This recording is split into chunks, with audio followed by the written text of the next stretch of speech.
자, 이번에는 이제 깊이 있는 분석 애널리스트 코너입니다. 2차 전지 관련된 이야기를 좀 다뤄볼까 하고요. 상상인증권 리서치 센터 인터넷 게임 2차 전지까지 커버하고 있는 우리 이종원 애널리스트와 함께합니다. 어서 오십시오. 안녕하세요. 네, 의자가 굉장히 높게 올라가셨는데 앉은 키가 크신 듯. 네. 자, 우러러 보게 되는 주가도 그렇게 돼야 되겠죠. 네. 2차 전지 섹터도. 올 한해 진짜 뜨거웠던 분야가 연초부터 중반까지는 2차 전지주 그리고 또 소재 쪽 이렇게 기억이 되는데 내년에도 이 바톤이 이어질지 아니면 조금 한물간 식상한 재료가 될 것인지 일단 이 결론부터 먼저 들어봐야 되겠습니다. 네, 일단은 그 전기차 판매 증가 추세는 계속 이제 우상향으로 나타내고 있고요. 향후 글로벌 배터리의 어떤 시장 규모도 연평균 25% 이상 성장할 걸로 예상을 하고 있습니다. 특히 이제 이후에 자동차, 탄소 배출 목표 강화 기조, 그리고 35년부터는 이제 내연기관차 판매를 전면적으로 금지하겠다. 그리고 미국의 연비 규제 강화, 30년까지 클린카 비중을 50% 가까이 이제 증가시키겠다. 그래서 이런 부분들이 긍정적이고요. 이런 부분들이 추가적인 주가 모멘텀으로 이제 확보가 됐다고 볼 수 있을 것 같습니다. 특히 이제 21년 올해부터 이제 유럽 그리고 미국 시장의 전기차 보험률이 19년 대비 이제 50% 이상 계속 증가하는 모습을 나타내고 있거든요. 여전히 긍정적인 시황이라고 볼 수 있을 것 같고요. 어떤 규모의 경제 효과가 각 그 개별 기업 실적에 미치는 긍정적 영향도 올해를 기점으로 해서 최소한 23년까지는 주가에 지속적으로 긍정적으로 반영하지 않을까 이렇게 보고 있습니다. 네, 아직도 이 성장 사이클이 진행 중입니다. 보통 성장 이후에는 안정화기에 들면 주가도 조금 이렇게 늘어지는데 성장의 그 초입에서 어느 정도 뭐 단계로 봤을 때는 2차 전지 섹터가 1, 2, 3단계 이렇게 보면 지금은 2단계로 이제 2단계 접어들었다고 정도. 볼 수 있을 것 같습니다. 그래서 좀 슬로우하게 진행이 될 수 있지만 네. 여전히 이런 카테고리의 이 섹터의 어떤 성장성은 우상향 기조를 나타낼 것이다 이렇게 보시면 될 것 같습니다. 근데 이제 2차 전지 그러면 사실 뭐 전기차를 대표적으로 많이 이야기들 하잖아요. 근데 이제 그 메타버스라는 개념들이 나오면서 이 5만 그 내년에 디바이스들이 나올 거 아닙니까? 거기에도 2차 전지가 들어가야 되죠.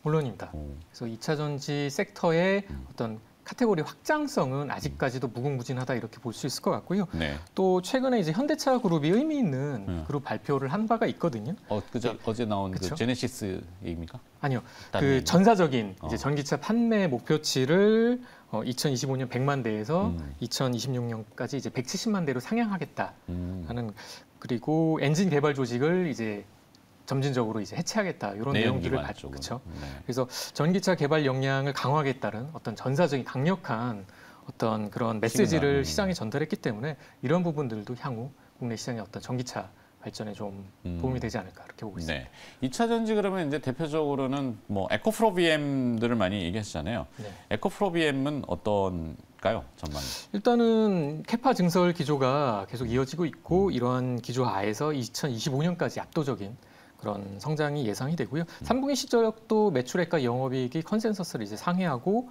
영업이익률도 10%를 나타냈거든요. 네. 그래서 신제품 하이니켈 양산과 함께 이 핵심 제품군의 전반적인 성장세가 나타나고 있어서 또 글로벌 시장 확대에 따라서 26년까지 북미 및 유럽에 약 2조 8천억 원을 투자하기로 했거든요. 네. 약 48만 톤의 양극재 생산 능력을 확보. 이거를 이제 전기차 대수로 이제 계산을 해보면 약 600만 대 분량이거든요. 그래서 투자 포인트 역시 양극재 수요 호조 지속에 따른 시황 개선 그리고 이제 상반기 양산에 돌입했던 캠5 그 3라인 가동률 상승에 따른 어떤 고정비 절감 효과가 기대가 되기 때문에 시황도 긍정적이고 이 기업의 개별 실적도 나쁘지 않을 것이다 이렇게 보고 있습니다. 자, 최근에 M+라는 기업에 대한 레포트를 게재하셨어요. 어떤 기업인가요, 이 M+는? 이 회사는 소재 업체는 아니고요. 네. 조립 장비 회사입니다. 그래서 2차 전지 조립 공정 중에 뭐 노칭, 스태킹, 디게싱, 태벨딩 이런 모든 조립 공정의 턴키 생산이 가능한 업체라고 보시면 될 것 같아요. 그래서 하나기술하고도 좀 맞습니다. 비슷하네요. 네. 비슷한 영역을 좀 공유하고 있고요. 노칭 스태킹 전문 역량을 바탕으로 해서 최근에 이제 각형 조립 공정으로의 영역 확대를 꾀하고 있습니다. 그래서 과거에는 이제 주요 고객사가 뭐 EV, 장성기차 등 주로 중화권 업체였지만 최근에는 이제 매출의 80%대가 이제 SK 이노베이션 향으로 나오면서 네. 좀 안정적인 매출처를 확보해 놓은 상태다 이렇게 보시면 될 것 같습니다. 네. 자, 그리고 M+의 주요 고객사가 지금 말씀하신 뭐 SK 이노베이션? 네네. 네. 그쪽 사실 이 윗단에 있는 회사들의 투자를 얼마나 더 늘리느냐 이게 이제 중요한 포인트일 텐데 뭐 셀 업체 3사가 뻔하잖아요. 이제 뭐 내년 1월에 이제 나오는 에너지 앤솔하고 SK 이노베이션 그다음에 이제 SDI 이렇게 될 텐데 고객사들의 투자 확대가 좀 늘어나는 편인지 거기에 따라서 우리 엠플러스도 수주잔고가 좀 늘어나는 이 수치가 나오는지. 맞습니다. 아시다시피 SK 이노베이션은 뭐 25년 또 30년까지 굉장히 대폭적으로 이제 캐파를 증설하겠다는 그런 강력한 메시지를 시장에 전달한 바 있고요. 네. 전기차용 배터리 공급 부족이 예상되는 만큼 SK 이노베이션 향 플러스 글로벌 고객사들의 어떤 선제적인 신규 투자가 이 회사에 긍정적인 영향을 미칠 걸로 예상을 하고 있고 현재까지 신규 수주는 대략 한 1,800억 원 수준이거든요. 근데 최근 신규 계약으로 올해 말 수주 잔고는 뭐 2019년 그러니까 네. 코로나 이전 정상적인 수준으로 올라갈 걸로 예상을 하고 있고요. 내년 수주 잔고 역시 연간 최고치를 경신할 걸로 예상이 돼서 과거에는 사실 대손 충당금 이슈가 좀 있었어요. 아무래도 중화권 업체들이 주요 고객사였기 때문에. 그런데 이러한 부분들이 좀 많이 희석이 되면서 주가적인 측면에서도 긍정적인 어떤 영향을 미칠 것이다 이렇게 보고 있습니다. 네.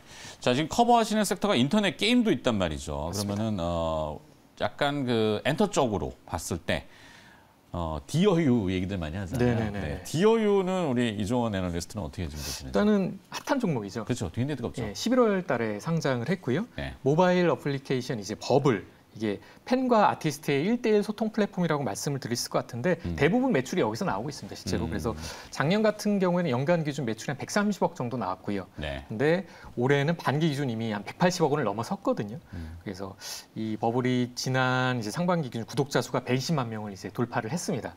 그래서 이게 팬과 아티스트가 비실시간으로 일방향성 소통이 줄을 잃었던 과거의 어떤 그런 모습과는 달리 지금은 어떤 개인적인 공간에서 팬과 아티스트가 소통을 하고 있고 이것이 이제 플랫폼의 이제 장점이자 방향성이라고 볼 수가 있는데 이런 것들이 이제 국내 팬들뿐만 아니라 글로벌 팬덤들에게도 높은 몰입감을 제공하면서 이 회사의 주요 매출 수익원으로 확고하게 자리를 잡고 있다. 이렇게 말씀드릴 수 있을 것 같습니다. 네. 저 버블의 확장성이 얼마나 될지 어제 이제 컴퓨터버스가 출시가 됐는데 제가 거기서 인상 깊었던 거는 아바타에 대한 이제 이 버블 같이 별풍선처럼 맞습니다. 실존하는 사람의 얼굴이 따라다닌단 말이에요. 네네네. 그러면 이제 아티스트들하고 사실 아바타 형태는 좀 이게 거리감이 있는데 만약에 실존의 인물이라든지 그거를 이제 이런 팬덤층이 뭔가 좀 같이 할 수 있는 리얼리티가 있다면은 그렇죠. 확장성이 있을 것 같은데 버블 어떨 것 같습니까? 일단은 이 팬더스트리 플랫폼 자체가 콘텐츠 공급자 그러니까 이제 아티스트, 이제 연예인 뭐 이런 분들이 진입을 해야만 콘텐츠 수요 확보가